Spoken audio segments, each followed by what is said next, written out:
I chaired the CMA inquiry into the energy market in the UK. We reported 2 weeks ago, the day after our referendum, and it was a huge piece of work.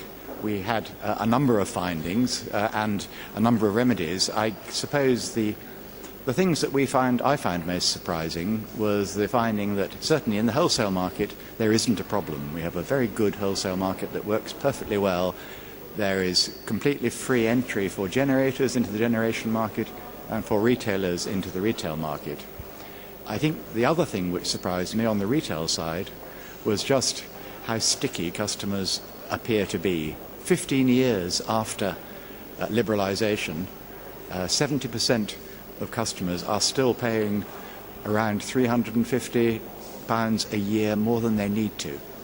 And we've done a lot of research into trying to understand what it is that makes this inertia in the market. And not surprisingly, we found that it was a combination of things, of mistrust of suppliers, just of concern about the cost of switching and the likelihood of it going wrong, and actually just unbelievably after 15 years, ignorance that people just didn't know they were able to choose their supplier, and that they still thought that they had to stick with the person they'd been with 15 years ago.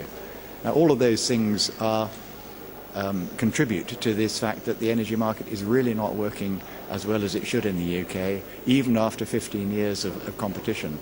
So what we have aimed to do in our remedies is to address those issues and effectively try to make shopping around for energy as easy as it is to shop around, for example, for petrol or at the very least as it is for motor insurance, where people switch quite happily every year, or for broadband, where people also switch. For some reason, energy is different.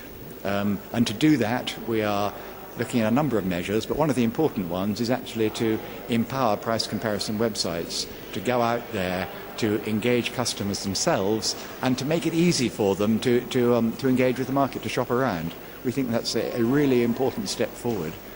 People are worried about price comparison websites, and there are concerns about the way they work, but actually we believe they are a very important component in bringing this market into the 21st century.